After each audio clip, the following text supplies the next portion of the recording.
once you've made that decision, it's like you instantly clear out all of that confusion, and all that mental space in your brain can then go towards taking action, or can then go towards actually achieving the thing that you want.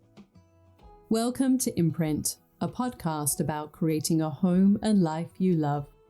I'm Natalie Walton, an interior designer, stylist, and best-selling author focused on an holistic approach to homes. Each week, I'm sharing insights and interviews about the creative process to help you enhance both your interiors and well-being, as well as provide you with the tools and resources to make considered and sustainable choices with all that you create. Hello, everyone. Welcome to Imprint. This is the final episode in this week's bonus bundle of podcast episodes. I hope that you have found them valuable.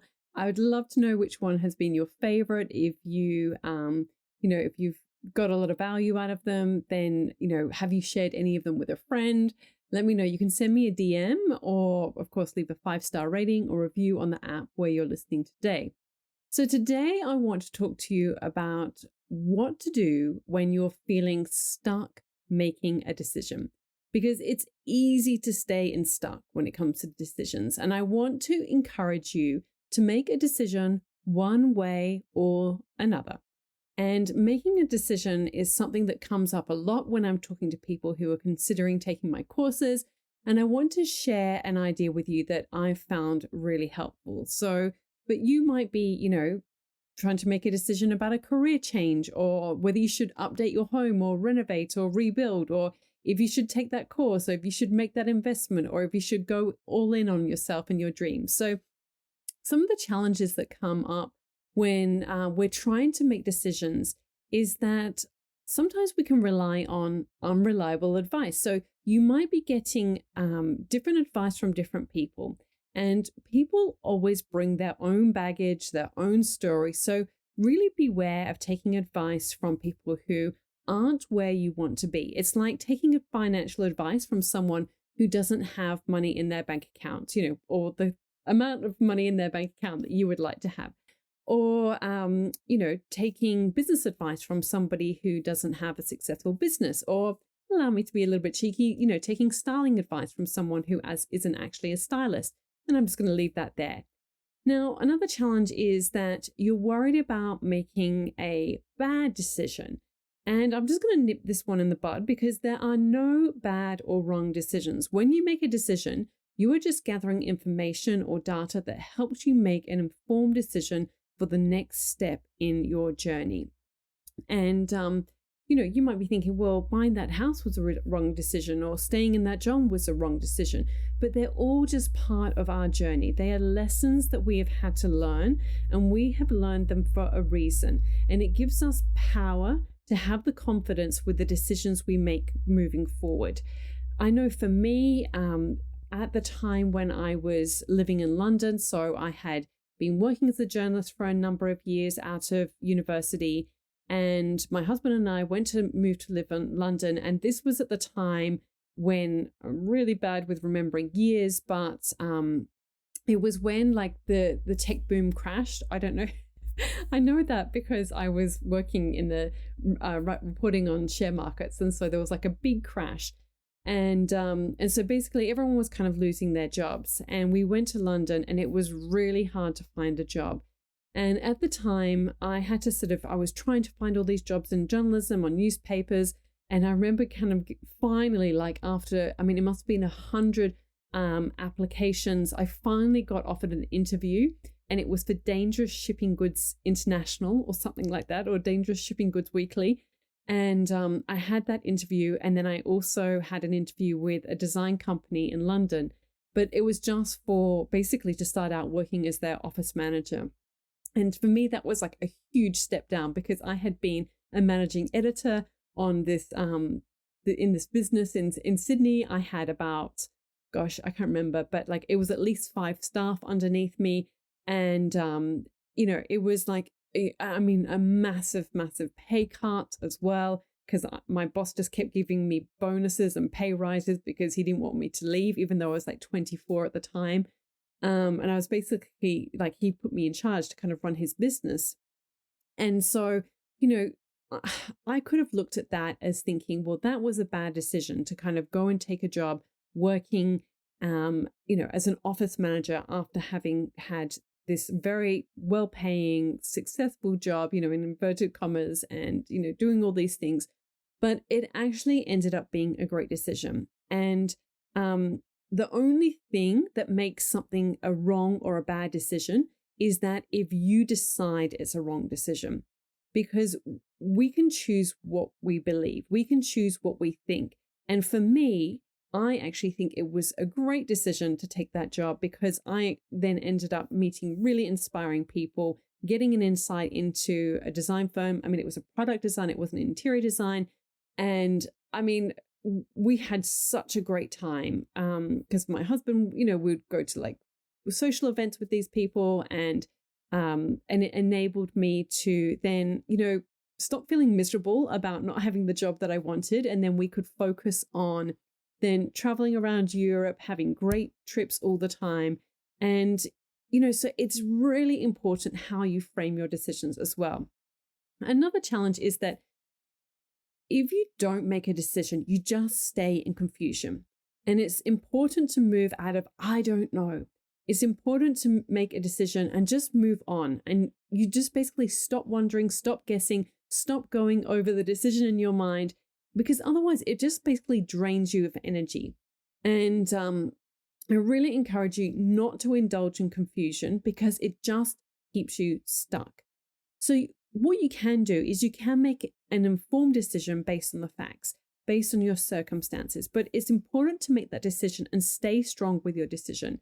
You're not then like just wasting a huge amount of time and energy. I'm sure you've had this situation where you're sort of trying to make a decision on something like, whether you should study in a particular area or not, or whether you should move, or whether you should sell your house. And you can kind of just keep going over and over the options and the decisions and the back and the forth. And it's so draining.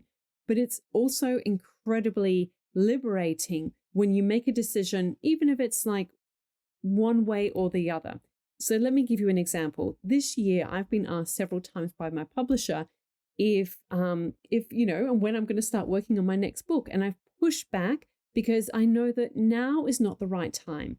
In part, this is because last year I launched 2 books, and the year before that I wrote 2 books. And, I just need to focus on other areas of my life and my business.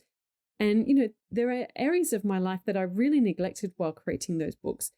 And I know that for me, creating a book takes a lot out of me mentally, emotionally, even physically. Often I ended up staying late, not sleeping much, and I'm not ready for that kind of stress in my life. And I'll say that because I really put my heart and soul into those books. There are many books, and especially interior books, that, have got ghost writers, but they aren't actually written by the person who is attributed as the author. Now, I don't do that. I write every single word.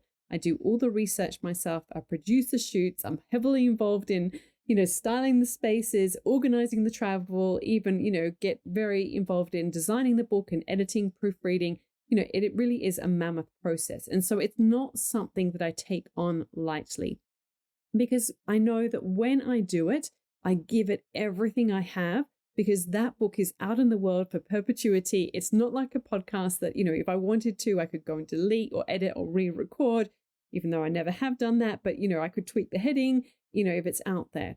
And so I've been very intentional with that decision.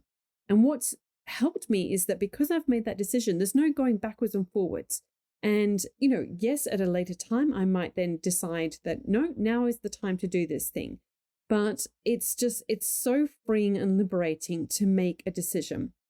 And so what I want you to know is that making a decision saves you time. You can waste so much time, so much of your life just umming and ahhing and going backwards and forwards, trying to make a decision, like, I don't know if I should have another child, or if I don't know if I should let go of those pieces of furniture that I bought when I was in my 20s. And I spent so much time finding them in a thrift store, and, but they don't work with my current home. And you kind of like, I don't know what to do about this. And I don't know if I should let this object go. And it's important to know that when you don't make a decision, you just live in limbo. You're basically postponing a decision. And what happens is that we say, I need more information, or, and often when you have this kind of void of making a decision, you then fill it up with things because you feel like I said, you need more information, or that like, I'm just going to go and consume more content, or I'm just going to wait. And so they are all things that just keep you in this perpetual stuck phase. Now, something else that's really powerful about making a decision is that it moves you into action. Excuse me. But when you make a decision, because when you make a decision, you can start taking action on the steps you need to take to move you forward. So as I mentioned, with the book, because I've made that decision, I can move on. And I know that, when I've invested in courses, once I've made that decision, like I'm all in, I'm in the course notes, I'm watching the videos, I'm taking the notes, I'm applying ideas to the area of my life that I'm improving, like it's like it's freeing, it's liberating, because the opposite of that is you're still like, I don't know what to do. And you're just thinking over and over the different, well, if I do it this, and then, you're kind of going over the different options and how it might be good or how it might not be good. And you're just constantly, perpetually in this state of not making progress. But when you make a decision, it helps you move into action. And that is actually when you get the growth. So the third idea I wanted to share with you is that making a decision propels your growth. You are learning and evolving and gaining confidence, and you're getting more data and information versus, someone who's still living in, I don't know. And so for my husband and I, we've been working with an agency recently for our business. And for a long time, we were umming and ahhing about, whether we should make that decision. But once we made that commitment, it has catapulted our business, our growth, and also our confidence too, because, we're moving forward. We're not stuck, like we're not going backwards and forwards about what we should do. And it gives you just so much more clarity as well. You just think about how much brain space it takes up when you're just ruminating on what you should do. But once you've made that decision, it's like you instantly clear out all of that confusion, and all that mental space in your brain can then go towards taking action, or can then go towards actually achieving the thing that you want. So I'm going to share some questions with you that I kind of work through when I'm trying to make a decision. I hope that you're going to find them really helpful. So the first question that I ask myself is, if I was without fear, what would I do? And I find this one such a great question, because it's amazing how often what is holding us back is fear. And sometimes it's not just fear that like it won't work out, but it's also fear that like this might actually work. And I know my husband and I, we're almost feeling like this at the moment in relation to some things in our lives, is like, this is actually, this might work. And it's exciting, but it's also kind of fearful, because then it's like, oh, well, then we've got to like go to that next level. So, for you, what does fear look like for you? And if you were without fear, what would you do? Don't let fear hold you back from creating the home and life that you really want. We can have fear over all sorts of things. We can have fear about holding on to objects and worrying about what somebody's going to think about us. Or we can have fear that, if I spend this money on doing this thing, then, what if I've wasted the money? Well, take that fear and propel you into action so that you make sure that you don't waste that money. Like with me, when, those times when I've spent money on a course and I've kind of done it with a like, oh, this is a lot of money, I hope this is going to work. Like I just put myself into that course and like get deep into it. And I make sure that I get all the value out of it that I possibly can.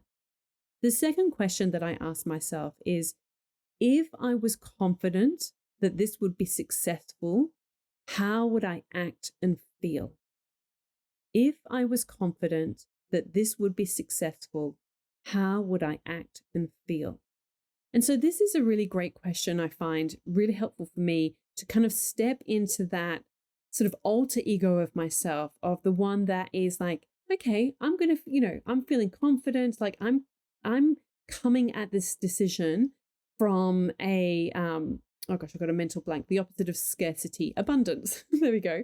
From like a kind of a place of abundance, from a really positive mindset. And how, if I was confident that this was going to be successful, making this decision, how would I act and feel? And I find that can be really helpful as well. And I journal on all of these questions. The third question is, if someone had done this before, which is, the thing that I want to achieve, how would they make this decision?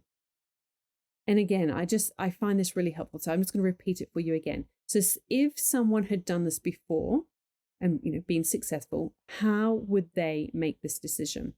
And sometimes that can kind of take that element of emotion out of it, because you're putting yourself in the position of somebody else who's done this and done this successfully. And so it's not about you. You're kind of getting out of your own head and getting out of your own way. So I find that really helpful as well. The fourth question is, if this was easy for me, what would I do? And I ask this question about so many different things, and it always gives me such a good answer. If this was easy for me, what would I do? Because so often we know what the answer is. We know what we want to do. We know what we should do, but fear and all of these other thoughts in our head is what is holding us back. The fifth question is, ask your future self 10 years from now, what advice would they give you? So ask yourself 10 years from now, that you're in the place where you want to be, what would they say that you should do? What would be their advice to you? And again, I do journal on that one as well. Number 6 is, what decision moves you closer to what you really want? Or which decision? I don't know. I wrote this quickly. I just wrote the questions down quickly. Which decision, maybe? Which decision moves you closer to what you really want for yourself, for your home, for your life? And again, you're going to apply this to so many different scenarios. It could be like, if it's an object and you're trying to decide, like, should I hold on to this? Like, which decision, should I keep it or should I let it go, is going to move you closer to what you really want for your home and life. And you know the answer, but your brain will start to but what about this? What about this? No. Go back to, like, what is it that's going to move you towards what you really want? And then you can deal with the other, the thoughts, and kind of go, thank you. I can hear you, but, we're going to move forward. We're not going to keep living in the past. But, you can apply that question to so many different things. The last question that I'm going to share with you today is, what is the best case and the worst case scenario of both? And I like to focus on what is the best case scenario. Like, if this is amazing, if this really helps you, then what becomes possible for you in your life? So I hope that you have found these questions helpful. I hope that this is helping you move through a decision that you have been stuck on. And like I said, I really encourage you to move out of feeling stuck. Remember that when you make a decision, you're going to save yourself so much time. So many of you that I've heard from, recently I kind of reached out and asked a bunch of you to share with me things that you're struggling with. And so many of you, like, it's time. Time is a big struggle. And if you want to save yourself time, then it's time to start making some decisions. And like I said, secondly, when you make a decision, it helps you move into action. And then the third big idea I wanted to share with you is that when you make a decision, it helps propel your growth. You start to gain more confidence, and because you're getting like more and more momentum, and it's really, really powerful. So I would really encourage you to do that. And it's also important to make decisions ahead of time. And that's why those those 7 questions that I shared with you are really important. So make those decisions, like go through those questions and, tap into what is the truth for you and make that decision ahead of time when you're kind of using that like high functioning prefrontal cortex part of your brain, and then honor the decision that you've made. Don't keep kind of go, oh, but, and then going backwards and forwards and backwards and forwards. Like that's not going to help you. So, really then stick to that decision. So my encouragement for you today is like, what's one decision that you can make today that can move you closer to what you really want for your life?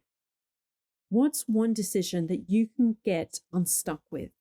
Because like I said, when you're in that stuck phase, you're wasting so much time and energy, and you're just not going to, move forward. It's so unhelpful. So just make a decision, and make a decision today that's going to help you move closer to what you really want. I hope that you found this valuable. If someone in your life is really struggling to make a decision, maybe you could share this episode with them. And as always love to hear from you. Love getting your feedback, and you can DM me on Instagram, or, write a review up to a 5-star rating. And I hope that you have a beautiful week, and I look forward to connecting again with you soon. All of the links and info for this episode are at nataliewalton.com/podcast. Don't forget to subscribe so that you can get a direct download of the latest episode. And I really appreciate when you take a minute to rate and review, as well as share the love with someone you know who might benefit from this episode, or on social media. If you'd like to access a range of free resources, come visit my website, nataliewalton.com. Thank you to Jaeger Media for producing this podcast. And I would also like to acknowledge the people of the Bundjalung Nation where it was recorded, and pay my respects to elders past, present, and emerging. I look forward to connecting again soon. I'm Natalie Walton, and you've been listening to Imprint.